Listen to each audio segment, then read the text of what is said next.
Hello students, welcome to connect with class. आज हम अपनी क्लास 4 की इंग्लिश की बुक मैरीगोल्ड का यूनिट 3, जिसमें आपको 2 चैप्टर गिवन हैं, रन एंड नासरुद्दीन्स एम। रन, जो कि आपकी एक पोएम है, इसे हमने प्रीवियस वीडियो में एक्सप्लेनेशन के साथ रीड किया था और इसकी बुक एक्सरसाइज भी करी थी। और ये जो आपका नासरुद्दीन एम है, इसे भी हमने प्रीवियस वीडियो में एक्सप्लेनेशन के साथ रीड किया था, इसके वर्ड मीनिंग किए थे। सो आई होप आपको वो अच्छे से क्लियर हो गया होगा। इस वीडियो में हम नासिरुद्दीन्स एम के क्वेश्चन आंसर करेंगे। Let's take a quick revision of Nasiruddin's aim story. Nasiruddin एक दिन अपने दोस्तों के साथ बातें कर रहे थे और उन्होंने बोस्टिंग करना शुरू कर दिया, यानी शेखी बगाड़ना शुरू कर दिया। और उन्होंने किस बारे में बोस्टिंग करी कि मेरी जो आर्चरी स्किल्स है, यानी मेरी तीरंदाजी, उसका मैच कोई नहीं कर सकता, उसका मुकाबला या उसकी बराबरी कोई नहीं कर सकता। तो इतना सुनकर इनके दोस्तों में से एक दोस्त ने क्या किया कि वो बो ले आया और कुछ एरो ले आया और नासरुद्दीन को देते हुए बोला कि ये लो नासरुद्दीन, चलो निशाना लगाओ। और नासरुद्दीन ने निशाना लगाया। अब क्योंकि नासरुद्दीन तो बोस्ट कर रहे थे, उनकी आर्चरी स्किल उतनी अच्छी थी नहीं, तो उनका पहला निशाना चूक गया। और जब पहला निशाना चूक गया तो उनके दोस्त हंसने लग गए और बोले कि यही तुम्हारा बेस्ट निशाना था, यही तुम्हारा सबसे अच्छा निशाना था। तो नासरुद्दीन ने अपने आप को डिफेंड करते हुए शर्म से बचाने के लिए बोला, नहीं, बिल्कुल भी नहीं, ये मेरा निशाना नहीं था, ये तो आज़ाद का निशाना था, मैं तुम्हें बस दिखा रहा था कि आज़ाद कैसे निशाना लगाता है। फिर नासरुद्दीन ने क्या किया, दूसरा तीर उठाया, फिर निशाना लगाया और दूसरी बार भी इनका निशाना चूक गया। तो इस बार भी इनके सारे फ्रेंड्स हंसने लग गए और बोले, अच्छा, ये ज़रूर तुम्हारा निशाना होगा। तो इस बार नासरुद्दीन ने क्या बोला था कि नहीं, ये भी मेरा निशाना नहीं था, ये तो चीफ गार्ड यानी सेनापति का निशाना था। तीसरी बार नासरुद्दीन ने फिर एक तीर उठाया, निशाना साधा और तीर छोड़ दिया। और इस बार जाके जो उनका निशाना था वो चूका नहीं, सीधे निशाना लक्ष्य पर लग गया। तब नासरुद्दीन ने बड़े ट्रायम्फेंटली यानी बहुत गर्व से बोला, देखा, ये था मेरा बेस्ट टाइम। चलते हैं इसकी बुक एक्सरसाइज पर। यहाँ पर आपको गिवन है reading is fun. First question है, what did Nasruddin boast about. About मतलब होता है बारे में और बोस्ट मतलब होता है बढ़ा चढ़ाकर, और व्हाट मीन्स होता है क्या। तो नासरुद्दीन ने किसके बारे में बढ़ा चढ़ाकर बताना शुरू कर दिया। तो आपने स्टोरी देखी, नासरुद्दीन ने किसके बारे में बढ़ा चढ़ाकर बताया, अबाउट हिज आर्चरी स्किल्स। तो नासरुद्दीन बोस्टेड, क्योंकि जो क्वेश्चन है वो आपका पास्ट फॉर्म में पूछा गया है, इसलिए आप आंसर भी किस में देंगे, पास्ट फॉर्म में देंगे। तो Nasruddin boasted about his excellent archery skills. Next question है, why did Nasruddin take someone else name each time he missed the target. Why did यानी क्यों, नासरुद्दीन टेक, नासरुद्दीन ने लिया, समवन एल्स नेम, किसी दूसरे का नाम, ईच टाइम यानी हर बार, ही मिस्ड द टारगेट। तो नासरुद्दीन जब हर बारी अपने टारगेट को, यानी जब उनका निशाना चूक जाता था, तो हर बार किसी दूसरे का नाम क्यों ले लेते थे, क्योंकि नासरुद्दीन की आर्चरी स्किल्स तो अच्छी थी नहीं, वो जस्ट बोस्टिंग कर रहे थे, शेखी बगा रहे थे कि मेरी आर्चरी स्किल्स बहुत अच्छी हैं, उनका मैच कोई नहीं कर सकता, उनका बराबरी कोई नहीं कर सकता। तो उनके एक दोस्त ने उनका टेस्ट लेने के लिए भाई धनुष और तीर ले आए और बोले, ये लो नासरुद्दीन, निशाना लगाओ। तो हर बार ही नासरुद्दीन का निशाना चूक जा रहा था, पहली 2 बार तो चूक ही गया। तो उन्होंने किसी दूसरे का नाम क्यों लिया था, डिफेंडिंग हिमसेल्फ, अपने बचाव में लिया था। तो आप अपना आंसर लिखेंगे, क्योंकि क्वेश्चन ये वाला भी पास्ट फॉर्म में है। तो नासरुद्दीन टेक का क्या हो जाएगा, took. Nasruddin took someone else name each time he missed the target to defend, बचाने के लिए, क्या, हिज बैड आर्चरी स्किल्स, अपनी खराब आर्चरी स्किल यानी तीरंदाजी को छुपाने के लिए, उससे बचाने के लिए, ताकि उसे अपने दोस्तों के सामने शर्मिंदा ना होने पड़े, इसलिए उसने क्या किया, इसलिए उसने दूसरों का नाम ले लिया। नेक्स्ट क्वेश्चन है, why did Nasruddin say it was my M the third time. Why did यानी क्यों, नासरुद्दीन से, नासरुद्दीन कहता है, इट वॉज माई एम, ये मेरा निशाना था, द थर्ड टाइम यानी तीसरी बार। तो तीसरी बार नासरुद्दीन ने ये क्यों बोला कि ये मेरा निशाना था, क्योंकि उसके पहले 2 निशाने जो थे वो चूक गए थे, ही missed the target, but in third attempt he successfully hit the target. तो आप लिखेंगे, Nasruddin hit the target successfully in his third attempt, so he said that it was my aim. Next question है, do you think क्या तुम्हें लगता है, क्या तुम सोचते हो, नासरुद्दीन वॉज गुड, नासरुद्दीन अच्छा था, एट आर्चरी यानी तीरंदाजी में, तो तुम सोचते हो क्या कि नासरुद्दीन तीरंदाजी में अच्छा था? तो no, I don't think Nasruddin was good at archery, he was just fooling others, he was just boasting about himself, कि वो बस दूसरों को मूर्ख बना रहा था। वो नासरुद्दीन जो था अपनी आर्चरी में अच्छा नहीं था, वो बस दूसरों को फूल बना रहा था, बेवकूफ़ बना रहा था, और वो अपने बारे में बोस्ट कर रहा था। तो फर्स्ट क्वेश्चन क्या था, what did Nasruddin boast about? Nasruddin किसके बारे में बोस्ट कर रहा था? Nasruddin boasted about his excellent skills in archery, यानी तीरंदाजी में अपनी एक्सीलेंट स्किल्स को बोस्ट कर रहा था। नेक्स्ट क्वेश्चन था, why did Nasruddin take someone else's name each time he missed the target? Nasruddin ने किसी दूसरे का नाम क्यों लिया हर बार जब वो टारगेट को मिस कर देते, यानी निशाने से चूक जाते थे? तो Nasruddin took someone else's name each time he missed the target to defend his bad archery skills. Next question था, why did Nasruddin say it was my aim the third time? तो नासरुद्दीन ने ऐसा क्यों कहा, ये मेरा निशाना था, द थर्ड टाइम यानी तीसरी बार? तो नासरुद्दीन सैड को आप करेक्ट कर लेंगे, ये है आपका sad. So Nasruddin said it was my aim the third time because he was lucky to hit the target successfully in his third attempt. क्योंकि उन्होंने जो थर्ड अटैम्प्ट यानी तीसरा प्रयास किया था उसमें उन्होंने अपने टारगेट को सक्सेसफुली हिट किया था, यानी निशाना उनका तीसरे बार में चूका नहीं था, इसलिए नासरुद्दीन ने बोल दिया ये मेरा निशाना था। नेक्स्ट क्वेश्चन था, do you think Nasruddin was good at archery? क्या तुम्हें लगता है नासरुद्दीन गुड था, अच्छा था आर्चरी में? तो आप अपना आंसर लिखेंगे, no I don't think Nasruddin was good at archery, नहीं मुझे नहीं लगता नासरुद्दीन आर्चरी में यानी तीरंदाजी में गुड था, अच्छा था। ही वॉज जस्ट फूलिंग अदर्स, वो बस दूसरों को बेवकूफ़ बना रहा था, बिकॉज क्योंकि he failed in his first 2 attempts, वो फेल हो गया था, असफल हो गया था अपने 2 प्रयासों में, and hit the target by chance third time, और बाई चांस यानी लकीली किस्मत से उसने अपना टारगेट तीसरी बार हिट कर दिया था। चलते हैं नेक्स्ट क्वेश्चन पर। नेक्स्ट क्वेश्चन है वर्ड बिल्डिंग यानी शब्द बनाओ। गिवन है shoot the arrow and hit the target by matching the words with their correct meanings.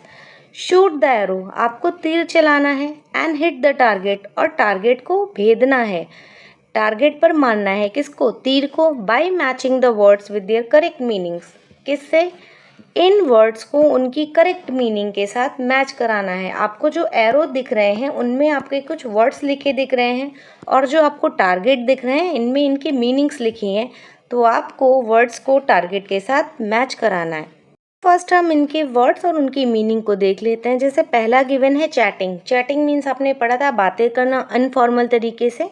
Amazement मतलब होता है हैरानी से, आश्चर्य से। आर्चरी मतलब होता है तीरंदाजी। डिफेंडिंग मतलब होता है बचाव करना। टारगेट मतलब होता है लक्ष्य। और ट्रायम्फेंटली मतलब होता है विजेता के रूप में। और यहाँ इनके एक्सप्लेनेशन में क्या दिया है, shooting with a bow and arrow, एक धनुष और तीर से शूटिंग करना यानी निशाना लगाना, इसको क्या बोलते हैं, इसको आर्चरी बोलते हैं। तो आप इसकी मैचिंग इसके साथ करा देंगे। नेक्स्ट है टॉकिंग इनफॉर्मली। टॉकिंग इनफॉर्मली को आपने अभी देखा था, क्या बोलते हैं, चैटिंग बोलते हैं, तो आप इसको चैटिंग के साथ मैच करा देंगे। नेक्स्ट है प्रोटेक्टिंग फ्रॉम अटैक। अटैक मतलब होता है आक्रमण या हमला, हमले से बचाना, क्या बोलते हैं इसको, डिफेंडिंग, तो आप इसको डिफेंड के साथ मैच करा देंगे। नेक्स्ट गिवन है ग्रेट सरप्राइज यानी बहुत बड़ी हैरानी, सरप्राइज, आश्चर्य, तो इसको क्या बोलते हैं, इसको बोलते हैं अमेजमेंट, तो आप इसको अमेजमेंट के साथ मैच करा देंगे। नेक्स्ट है हैप्पीली एंड प्राउडली। तो हैप्पीली एंड प्राउडली आप कब होते हो, जब आप जीत जाते हो, विजेता हो जाते हो। जब आप जीत जाते हो तब आप हैप्पी भी होते हो, प्राउड भी होते हो, तो इसकी मैचिंग इसके साथ करा देंगे। ट्रायम्फेंटली मतलब हैप्पीली एंड प्राउडली। नेक्स्ट है the goal intended to be hit. ऐसा गोल यानी ऐसा लक्ष्य जिसको भेदा जाना है, तो इसको हम क्या बोलेंगे, इसको टारगेट बोलेंगे। टारगेट मतलब भी आपका लक्ष्य होता है, तो इसकी मैचिंग आप टारगेट के साथ करा देंगे। चलते हैं नेक्स्ट पर। नेक्स्ट आपको गिवन है रिप्लेस द बोल्ड वर्ड्स और word with a word from the quiver and rewrite the sentences. Quiver क्या होता है? जिसमें आपके एरो रखे जाते हैं, एरो रखने वाली चीज़ को हम क्या बोलते हैं? क्वीवर बोलते हैं। तो यहाँ पर आपको ये क्वीवर में कुछ वर्ड्स लिखे हुए दिख रहे हैं, इनको आपको इन बोल्ड वर्ड्स के साथ रिप्लेस करना है। जैसे टारगेट मतलब क्या होता है? लक्ष्य होता है। सर्टेनली मतलब क्या होता है? निश्चित रूप से, जो 100% हो, श्योर हो, कंफर्म हो, उसको क्या बोलेंगे? सर्टेनली। रिमार्क्ड ऑन मतलब कमेंटेड ऑन समथिंग, यानी किसी चीज़ पर कुछ भी बोल देना, टिप्पणी कर देना, उसको हम बोलते हैं रिमार्क्ड। फर्स्ट आपका गिवन है, in no time she hit the object she aimed it.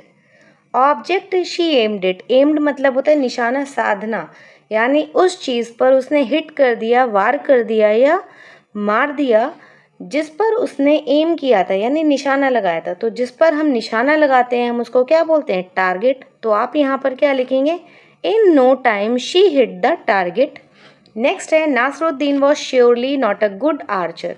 Nasruddin was, Nasruddin था, श्योरली यानी निश्चित रूप से, नॉट अ गुड आर्चर एक अच्छा आर्चर नहीं था, यानी एक अच्छा तीरंदाज नहीं था।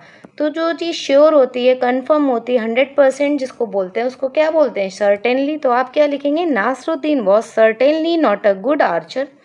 नेक्स्ट है, the teacher said something about his good hand writing he felt very happy.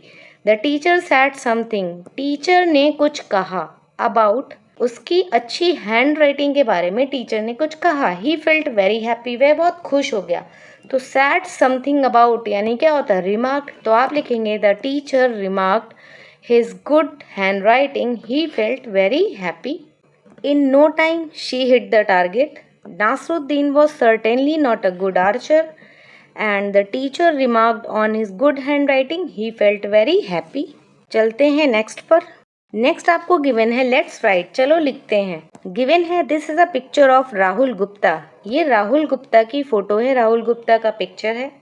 Using the clues given, नीचे आपको कुछ क्लूज यानी हिंट्स दिए हुए हैं।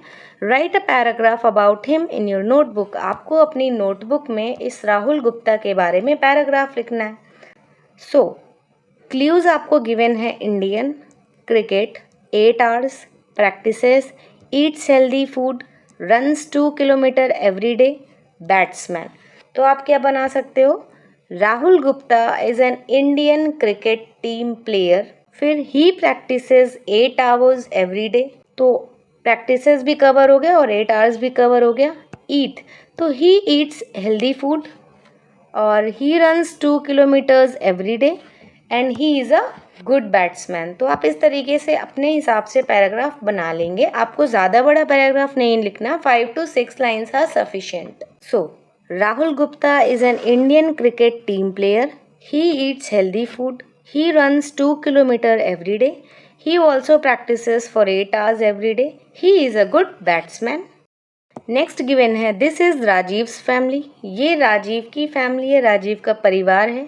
दे आर अ हेल्दी फैमिली, वे एक हेल्दी फैमिली यानी स्वस्थ परिवार है। See what each one does to remain healthy, see मतलब देखिए, वॉट ईच वन डज इनमें से हर कोई क्या क्या करता है, टू रिमेन हेल्दी यानी स्वस्थ रहने के लिए। तो यहाँ पर ये आपको फोटोज दिखाई गई हैं राजीव की फैमिली के। तो जो राजीव के फादर हैं वो क्या कर रहे हैं? वो वर्कआउट कर रहे हैं, वो डंबल्स उठा रहे हैं। राजीव की जो मदर हैं वो आपको योगा करते हुए दिख रही हैं। राजीव की जो बहन है सीता, वो आपको स्किपिंग करती दिख रही है। राजीव के जो ग्रैंडफादर हैं, ग्रैंडपा हैं, दादाजी हैं, वो क्या कर रहे हैं? वो वॉक कर रहे हैं। राजीव की जो दादी हैं, ग्रैंड मदर हैं, वो आपको मिल्क पीती हुई दिख रही हैं। और जो खुद राजीव है वो क्या करते हुए दिख रहा है? वो जॉगिंग करते हुए दिख रहा है। नेक्स्ट आपको गिवन है, use the words and or but and make as many as sentences you can about Rajiv's family। आपको वर्ड्स यूज करने हैं and और but का, और make यानी बनाने हैं जितने सेंटेंसेस आप बना सकते हो राजीव की फैमिली के बारे में। जैसे यहाँ पर आपको एक एग्जाम्पल करके दिखाया है, grandpa and grandma get up early in the morning, grandpa is walking but Rajiv is jogging, यानी ग्रैंडमा और ग्रैंडपा, दादा और दादी, गेट अप सुबह उठते हैं जल्दी, अर्ली इन द मॉर्निंग, और ग्रैंडपा क्या कर रहे हैं, ग्रैंडपा वॉकिंग कर रहे हैं, बट राजीव क्या कर रहा है, राजीव जॉगिंग कर रहा है। तो सबसे पहले हम एक बार एक लिस्ट बना लेते हैं कि इनमें से हर कोई क्या क्या कर रहा है, फिर इसमें से कोई भी दो सेंटेंस को रैंडमली उठा के हम एंड और बट के साथ ऐड कर सकते हैं। जैसे father is working out, mother is doing yoga, Sita is skipping, grandpa is jogging, grandma is drinking milk and Rajiv is jogging. तो आप बना सकते हो father is doing workout and mother is doing yoga, या फिर father is doing workout but mother is doing yoga. आप father का सीता के साथ बना सकते हो, father is doing workout but Sita is skipping, या फिर father is doing workout and Sita is skipping, father is doing workout and grandpa is walking, father is doing workout but Rajiv is jogging. तो आप ऐसे कोई से भी दो सेंटेंस आपस में मिलाएंगे और उनको एंड और बट के साथ यहाँ पर लिख देंगे। हियर जैसे मैंने यहाँ पर एक लिस्ट बना ली, father is working out with dumbbells, mother is doing yoga, grandfather is walking, grandmother is drinking milk, Sita is skipping, Rajiv is jogging. तो आप इनमें से कोई से भी दो रैंडम सेंटेंस उठाइए और उनको एंड और बट के साथ जोड़कर लिख दीजिए। जैसे मैंने लिखा है, father and mother are taking care of their body, father is working out with dumbbells but mother is doing yoga, grandma is having milk but grandpa is walking, Rajiv is jogging but Sita is skipping rope, mother is doing yoga and Rajiv is walking, grandma is drinking milk and Rajiv is jogging। आप यहाँ पर and की जगह but या but की जगह and use करेंगे तो भी सेंटेंस में कोई ज़्यादा फर्क नहीं पड़ेगा। चलते हैं नेक्स्ट पर। नेक्स्ट यहाँ पर आपको गिवन है फन टाइम यानी मस्ती का समय। गिवन है watch the arrow pierce the apple. Pierce मतलब होता है भेद देना। एरो को इस एप्पल को भेदते हुए देखिए, यानी कैसे ये जो एरो है ये इस एप्पल को शूट कर देता है, इसमें घुस जाता है। जैसे would you like to see the arrow piercing the red apple. क्या आपको ये देखना पसंद आएगा? Would you like to see, क्या आपको पसंद आएगा the arrow piercing the red apple की ये जो तीर है वो इस एप्पल को पियर्स कर देगा यानी भेद देगा। Bring the page close to your face. अब इस पेज को यानी आपके पास तो बुक होगी तो आप क्या करेंगे, उस बुक के इस वाले पेज को अपने चेहरे के क्लोज यानी पास लेकर जाएंगे। Touch the star with your nose. अब यहाँ पर आपको ये स्टार बना दिख रहा है, इस स्टार को अपनी नोज के साथ टच कराने की कोशिश करेंगे। And then look at the picture. और फिर जब आप इस पिक्चर को देखेंगे तब आपको देख के लगेगा कि ये जो एरो है इसने सच में इस एप्पल को पियर्स कर दिया यानी भेद दिया है। चलते हैं नेक्स्ट पर। नेक्स्ट आपको गिवन है लेट्स प्ले, चलो खेलते हैं। गिवन है fill in the grid with words given below. You can use one word more than once. यहाँ पर ये आपको ग्रिड दी हुई है जिसमें आपको 4 कॉलम्स दिए हुए हैं। फर्स्ट कॉलम में है नेम ऑफ द गेम जो कि ऑलरेडी फिल्ड है, जैसे cricket, hockey, table tennis, football. और नेक्स्ट में आपको भरना है व्हाट यू प्ले विद, यानी आप इन गेम्स को किसके साथ खेलते हो। वेयर यू प्ले इट, आप इनको कहाँ पर खेलते हो। एंड नंबर ऑफ प्लेयर्स, और इस खेल में कितने प्लेयर्स होते हैं। और यहाँ पर आपको कुछ वर्ड्स दिए हुए हैं और बोल रहा है कि आप एक वर्ड का एक बार से ज़्यादा इस्तेमाल भी कर सकते हो। जैसे स्टिक, आपको पता है क्या होती है, छड़ी। बैट बॉल यानी गेंद और बल्ला। 11 मतलब 11। टेबल मतलब मेज। रैकेट मतलब वही रैकेट जिससे आप खेलते हो। बॉल मतलब गेंद। फुटबॉल यानी फुटबॉल होती है। 2 to 4 यानी 2 से 4। ग्राउंड मतलब होता है मैदान या ज़मीन। और स्टेडियम मतलब स्टेडियम होता है, आप सब जानते हो, जहाँ हम खेल खेलते हैं। जैसे ये जो क्रिकेट है, क्रिकेट को हम किसके साथ खेलते हैं, बैट एंड बॉल के साथ खेलते हैं। तो आप यहाँ पर लिखेंगे bat and ball. Where you play it, तो क्रिकेट को हम कहाँ खेलते हैं, क्रिकेट को हम स्टेडियम में खेलते हैं, तो आप यहाँ पर लिख देंगे stadium. Number of players, cricket में कितने होते हैं, नंबर ऑफ प्लेयर्स क्रिकेट में 11 होते हैं, तो आप यहाँ पर 11 लिख देंगे। फिर जो आपका हॉकी है, हॉकी को हम किसके साथ खेलते हैं, तो इसको हम स्टिक एंड बॉल के साथ खेलते हैं। हॉकी को वेयर यू प्ले इट, कहाँ खेलते हैं, तो इसको हम ग्राउंड पर खेलते हैं। और नंबर ऑफ प्लेयर्स हॉकी में कितने होते हैं, तो हॉकी में भी 11 होते हैं। टेबल टेनिस, टेबल टेनिस को हम किसके साथ खेलते हैं, तो रैकेट के साथ और बॉल के साथ खेलते हैं। टेबल टेनिस को कहाँ पर खेलते हैं, तो टेबल में ही खेलते हैं। और फुटबॉल को कहाँ खेलते हैं, तो फुटबॉल को हम ग्राउंड में खेलते हैं, तो आप यहाँ पर इस टेबल को फिल कर देंगे। ओह सॉरी, और फुटबॉल में प्लेयर्स कितने होते हैं, तो फुटबॉल में भी आपके 11 प्लेयर्स होते हैं, तो आप इस टेबल को फिल कर देंगे। हियर क्रिकेट को बैट बॉल के साथ खेलते हैं, स्टेडियम में खेलते हैं और 11 प्लेयर्स होते हैं। हॉकी को स्टिक बॉल के साथ खेलते हैं, ग्राउंड में खेलते हैं और इसमें भी 11 प्लेयर्स होते हैं। टेबल टेनिस को रैकेट एंड बॉल के साथ खेलते हैं और टेबल पर खेलते हैं और इसमें 2 to 4 प्लेयर्स होते हैं। फुटबॉल को फुटबॉल के साथ खेलते हैं और इसको ग्राउंड पर खेलते हैं और इसमें 11 प्लेयर्स होते हैं। चलते हैं नेक्स्ट पर।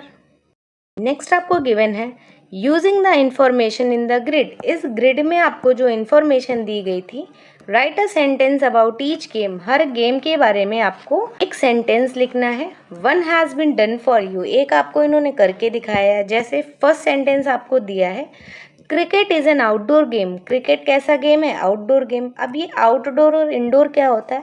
तो वो सारे गेम जिन्हें आप घर से बाहर खेलते हो, यानी ग्राउंड पर या स्टेडियम में, वो सारे गेम आपके आउटडोर गेम होते हैं। जैसे आपका क्रिकेट हो गया, हॉकी हो गया, फुटबॉल हो गया, खो खो हो गया, कबड्डी हो गया, ये सारे आपके आउटडोर गेम्स में आते हैं। और जिन गेम्स को आप घर के भीतर खेल सकते हो उन सबको हम इंडोर गेम कहते हैं। जैसे आपका लूडो, चेस, टेबल टेनिस, ये सारे गेम आपके इंडोर गेम हो गए। तो cricket is an outdoor game. Why? Because we play it in a stadium. हम इसे एक स्टेडियम में खेलते हैं, तो cricket is an outdoor game. We play it with a bat and ball. हम इसको बैट और बॉल के साथ खेलते हैं। And there are 11 players in this game. और इस गेम में 11 प्लेयर्स होते हैं। और नेक्स्ट जो गेम था वो आपका क्या था? हॉकी था। तो आप हॉकी के बारे में लिखेंगे, hockey is an outdoor game. We play it with a stick and a ball. हम इसे स्टिक और बॉल के साथ खेलते हैं। और there are 11 players in this game. और हॉकी में भी आपके 11 प्लेयर्स होते हैं। नेक्स्ट गेम क्या था आपका? नेक्स्ट गेम था टेबल टेनिस। तो टेबल टेनिस को आप घर के भीतर टेबल पर खेल सकते हो। Table tennis is an indoor game. We play it with a racket and a ball and there are 2 to 4 players in this game. Why 2 to 4 players? Because जब आप टेबल टेनिस को सिंगल प्लेयर के साथ खेलोगे तो total players हो जाएंगे 2, एक इस तरफ और एक इस तरफ। और जब आप इसको डबल्स के साथ खेलोगे तो टोटल प्लेयर हो जाएंगे 4, 2 इस साइड और 2 इस साइड, 2 प्लेयर इस साइड और 2 प्लेयर इस साइड। तो टोटल कितने हो गए? टोटल 4 प्लेयर हो गए। तो आप लिखेंगे there are 2 to 4 player in this game. और लास्ट गेम आपका था फुटबॉल। तो फुटबॉल भी आपका क्या है? आउटडोर गेम है। वाई? क्योंकि इसे भी आप ग्राउंड पर खेलते हो। तो football is an outdoor game. We play it with a football and there are 11 players in this game. जैसे football is an outdoor game, we play it with football, there are 11 players in this game.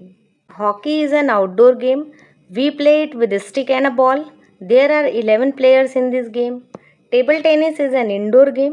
We play it with racket and ball and there are 2 to 4 players in this game.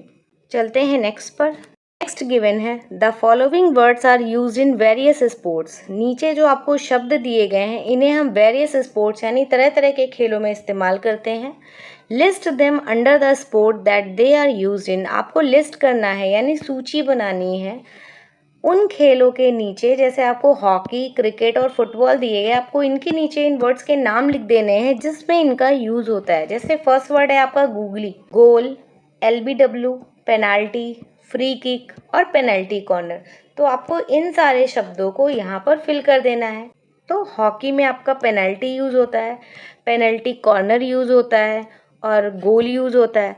And cricket में आपके कौन से word use होते हैं? जैसे LBW, googly, ये आपके cricket में यूज़ होते हैं।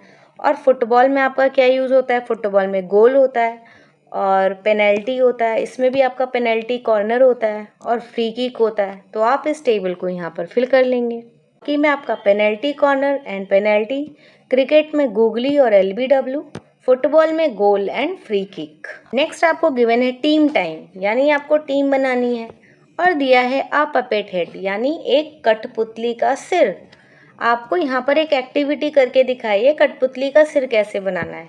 गिवन है you can use an old tennis ball which has lost its bounce. आपने देखा होगा जब आप बॉल को उछालते हो तो वो क्या करती है? ज़मीन से उछल जाती है वापस से। तो बोल रहा है कि आपको ऐसी ओल्ड टेनिस की बॉल लेनी है जिसने अपना बाउंस यानी अपना उछाल खो दिया हो, ख़त्म हो गया हो इसका उछाल।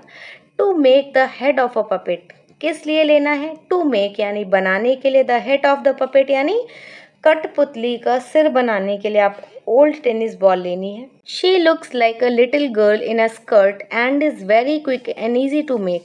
और ये जो कठपुतली है जो आप बनाने जा रहे हो ये कैसी दिखती है, तो ये एक लिटिल गर्ल यानी छोटी बच्ची की तरह दिखती है जिसने कि स्कर्ट पहन रखी है एंड इज़ वेरी क्विक, और ये बहुत जल्दी बन जाती है, और ईजी टू मेक यानी बहुत आसानी से बन जाती है। गिवन है look at the picture carefully. Look at the picture carefully, आप इस पिक्चर को ध्यान से देखिए and you will see how she works, और आप देखेंगे कि ये कैसे काम करती है यानी इसको कैसे बनाना है। Your finger and her arms, जो आपकी उंगलियां हैं वो क्या बन जाएंगी, वो उसके हाथ आर्म्स बन जाएंगे। और आपको बताया है यू नीड, आपको ज़रूरत पड़ेगी किसकी किसकी, तो अ टेनिस बॉल, नीडल यानी सुई, वूल यानी ऊन, कलर्ड क्लोथ यानी रंग बिरंगे कपड़े की, और मेथड यानी विधि बताइए, आपको स्टेप्स बताए हैं जिसमें फर्स्ट स्टेप है स्टार्ट विद द हेड, आपको सिर बनाने से शुरुआत करनी है। और सिर कैसे बनाना है, make a small hole in the ball, आपको इस बॉल में एक होल बना देना है, छोटा सा छेद बना देना है। And push a long thick knitting needle about size 3 centimetre into it, और एक 3 सेंटीमीटर का निटिंग नीडल यानी कि जो बुनने वाली सिलाई आती है आपको इसमें पुश कर देना है, अंदर घुसा देना है। नेक्स्ट स्टेप है the needle goes in on one side and right across inside the ball to touch the opposite side, यानी ये जो नीडल है ये सीधा आपको घुसानी है, और कहाँ तक घुसानी है कि ये इसकी दूसरी साइड को टच कर ले, यानी ये नीडल पूरा यहाँ से यहाँ तक घुसनी चाहिए। थर्ड स्टेप है the hole needs to be very small, और जो आपने छेद बनाया है ये बहुत छोटा होना चाहिए, सो दैट, ताकि it is difficult to push the needle in, इतना ज़्यादा छोटा छेद होना चाहिए कि ये नीडल को इसमें घुसाना डिफ़िकल्ट हो, यानी कठिनाई से ये नीडल को घुसाया जा सके। इन दिस वे, इस तरीके से, इट विल फिट टाइटली, ये क्या हो जाएगा, ये फिक्स हो जाएगा, टाइटली फिट हो जाएगा इसमें और हिलेगा नहीं। एंड रिमेन फर्म, और स्थिर रहेगा। When you play with your puppet, जब आप अपने पपेट के साथ खेलोगे तब ये स्थिर रहेगा, हिलेगा नहीं। नेक्स्ट स्टेप गिवन है now cut the thick top of an old nylon sock, आपको क्या करना है, कट द थिक टॉप। आपने अगर सॉक देखा होगा तो उसमें जिस एरिया में बैंड होता है वो थोड़ा कंपेरेटिवली मोटा होता है बाकी सॉक के कपड़े से, तो आपको उस थिक वाले पार्ट को कट करके हटा देना है। एंड स्ट्रेचेस टाइटली, और इसको टाइटली स्ट्रेच कर देना है, फैला देना है, खींच देना है। राउंड द बॉल, कहाँ पर, बॉल के चारों ओर। सीविंग इट टुगेदर, और इसको सिल देना है। डाउन द बैक, नीचे की तरफ ले जाके इसको सिल देना है। टेक सम कलर्ड वूल, आपको कुछ रंग बिरंगी वूल यानी ऊन लेनी है। And stick on the ball, और इसको बॉल पर चिपका देना है। मेक प्लेट्स, ये प्लेट्स बनानी है यानी आपको बॉल की चोटी बनानी है। Paint the eyes and lips on the ball, आपको बॉल पर आईज और लिप्स को पेंट कर देना है। नेक्स्ट स्टेप है cut 2 holes in the coloured cloth to put your fingers, आपको ये 6 वाले स्टेप को यहाँ पर पिक्चर में दिखाया है कि आपने जो कलर्ड क्लॉथ लिया उसमें 2 होल्स आपको कट करने हैं। नेक्स्ट स्टेप में बताया है hold the needle in your hand, आपको वो जो नीडल है, निटिंग नीडल था, उसको अपने हाथ में पकड़ना है। टू होल्ड योर पपेट, अपने पपेट को पकड़ने के लिए आपको उस नीडल को पकड़ना है। Next here your puppet is ready, और आपको यहाँ पर लिखना है right 2 sentences on your puppet, आपको अपने पपेट पर 2 सेंटेंस लिखने हैं। जैसे आप अपने पपेट के बारे में लिख सकते हो कि आपके पपेट को आपने कैसे बनाया है, क्यों बनाया है, और इसको किसके साथ बनाया है, ये क्या क्या कर सकती है, और आप इसके साथ क्या क्या कर सकते हो। सो आप इसमें लिख सकते हो my puppet is made up of old tennis ball and socks and it can walk and dance and play. So इसको आप फिल कर लेंगे। My puppet is made up from plastic ball and an old sock. It can walk, dance and play. So this was all about the chapter Nasruddin's Aim. I hope आपको ये chapter, इसका reading and explanation, इसके word meaning, इसकी book exercise अच्छे से समझ में आ गई होगी। इसकी जो एक्स्ट्रा वर्कशीट है उसे हम नेक्स्ट वीडियो में कवर करेंगे। Till then thanks for watching.